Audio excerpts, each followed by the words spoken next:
بہر رحمت بہر رحمت بہر رحمت بہر رحمت۔ اعوذ باللہ من الشیطان اللعین الرجیم، بسم اللہ الرحمن الرحیم۔ الحمدللہ رب العالمین والصلاة والسلام علی سیدنا محمد وآلہ الطیبین الطاہرین ولعنۃ الدائمۃ علی اعدائہم اجمعین من الآن الی قیام یوم الدین، اما بعد فقد قال سبحانہ وتعالی فی محکم کتابہ المجید، بسم اللہ الرحمن الرحیم، لعنۃ اللہ علی الکاذبین۔ سب سے پہلے تمام ناظرین کو ماہ مبارک رمضان کی مبارکباد پیش کرتے ہیں، اور آج کے اس پروگرام کے لیے جس آیت کو سرنامہ کلام کے طور پہ اور مختصر سی تشریح و تفسیر کے لیے انتخاب کیا گیا، رمضان کی مناسبت سے خصوصاً اس آیت کو انتخاب کیا گیا، سورہ آل عمران کی آیت نمبر 61 ہے۔ اور اس آیت کا تعلق چونکہ ماہ مبارک رمضان برکت، رحمت اور مغفرت کا مہینہ ہے، اور یہ واجب کرنے کا مقصد روزے کا لعلکم تتقون ہے، تو اس حوالے سے اس آیت کو خاص کے لیے انتخاب کیا گیا کہ جس میں پروردگار عالم ارشاد فرما رہا ہے کہ لعنت اللہ علی الکاذبین، کہ جھوٹوں پر خدا کی لعنت۔ تو یہ جھوٹ گناہ کبیرہ میں سے ہے، اور اس کی بڑی مذمت آئی ہے۔ کیا ہے؟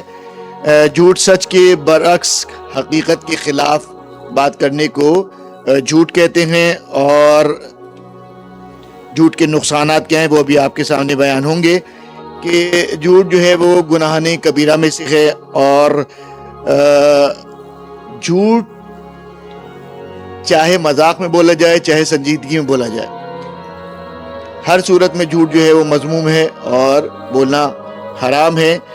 اچھا، اب جھوٹ بولنے میں چاہے وہ زبان کے ذریعے سے بولا جا رہا ہو، چاہے وہ لکھ کے جھوٹ بولا جا رہا ہے، یا اشارے کے ذریعے سے کسی نے کوئی جھوٹی بات کہی اور آپ نے سر ہلا کے تصدیق کر دی، تو یہ بھی جھوٹ میں شمار ہوگا۔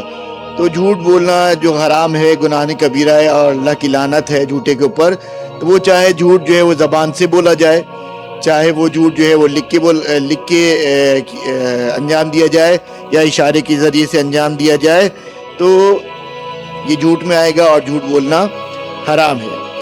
جھوٹ کے نقصانات کیا ہیں؟ کیونکہ ماہ مبارک رمضان برکت کا مہینہ ہے، اور انسان کی اصلاح کا مہینہ ہے، تزکیہ نفس کا مہینہ ہے، تو جب جھوٹ سے متعلق انسان گفتگو سنتا ہے تو اس کو ایک مرتبہ اس کا بھی پتہ چلے کہ اس کے نقصانات کیا ہیں۔ دیکھیں، جھوٹ کے بہت سارے نقصان ہیں، لیکن وقت کی محدودیت کو خیال کرتے ہوئے چند نقصانات بیان کیے جائیں گے۔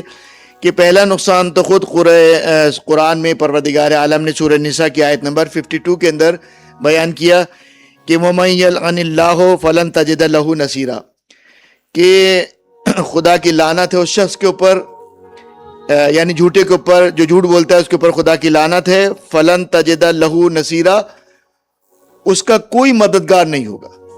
یعنی جھوٹ بولنے کا تو سب سے بڑا نقصان تو یہ ہے کہ اللہ کبھی بھی اس کی مدد نہیں کرے گا، بلکہ اللہ تو کیا، کوئی بھی اس کی مدد نہیں کرے گا۔ دوسرا نقصان جھوٹ بولنے کا وہ یہ ہے کہ جھوٹے کے اوپر اللہ کی بھی لعنت ہے، رسول کی بھی لعنت ہے، اور ائمہ علیہ الصلوۃ والسلام کی بھی ناراضگی کا سبب بنتا ہے۔ تیسرا نقصان جھوٹ کا یہ ہے کہ جہنم جھوٹے کا مقدر بن جاتا ہے، یعنی جھوٹا جو ہے وہ جہنم میں جائے گا۔ اور چوتھا نقصان جھوٹ بولنے کا یہ ہے کہ معاشرے میں، گھر میں، فیملی میں، دوست احباب میں، ہر جگہ اس کا اعتماد جو ہے نا وہ ختم ہو جاتا ہے۔ جھوٹے کے اوپر کوئی اعتماد نہیں کرتا، اور ہر شخص اس کی صحیح بات کو بھی جو ہے نا وہ یہ کہہ کے رد کر دیتا ہے کہ یہ تو بہت جھوٹ بولتا ہے۔ تو جھوٹ بولنے کا سب سے بڑا نقصان یہ ہے کہ اعتماد ختم ہو جاتا ہے۔ پانچواں جھوٹ بولنے کا نقصان یہ ہے کہ جھوٹ بولنے سے معاشرے کے اندر بگاڑ پیدا ہوتا ہے، اور چھٹا نقصان یہ ہے کہ رشتوں کے اندر دراڑ پیدا ہوتی ہے۔ بس وقت کم رہ گیا، اور میں خالی ایک چھوٹا سا واقعہ بیان کر دوں، اور اس کے ساتھ ہی آج کا یہ سیگمنٹ اختتام پذیر ہوگا۔ کہ جھوٹ کی قباحت کا اندازہ اس سے آپ لگا لیں کہ ایک شخص اللہ کے رسول کی خدمت میں آیا اور آنے کے کہنے لگا کہ میں بہت زیادہ گناہوں میں کا عادی ہو چکا ہوں، اور میں سارے گناہ تو نہیں چھوڑ سکتا، ہاں اگر آپ ایک گناہ کے بارے میں کہہ دیں کہ چھوڑ دو تو میں اس کو چھوڑ دوں گا۔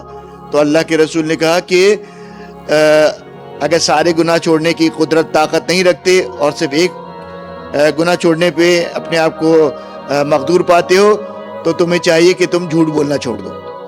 یعنی جھوٹ اتنا بڑا گناہ ہے کہ ہر گناہ کی جڑ جو ہے وہ جھوٹ ہے. اسی لیے پیغمبر ختمی مرتبت محمد مصطفیٰ صلی اللہ علیہ وآلہ وسلم نے اس آنے والے شخص کو جس نے چوائس دی تھی کہ اگر آپ ایک جھوٹ بولنے کو کہیں تو میں وہ جھوٹ چھوڑ دوں گا, تو اللہ کے رسول نے سارے گناہوں کو چھوڑ کے صرف اور صرف جھوٹ کی طرف اس کی توجہ دلائی. پروردگار آب حق زہرا و ابی و بالہ و بنیہا اس ماہ مبارک کو ہمارے لیے جو ہے وہ خیر و برکت اور نصیحت اور تقوی حاصل کرنے والوں میں ہمیں شامل فرما. والسلام علیکم ورحمۃ اللہ وبرکاتہ.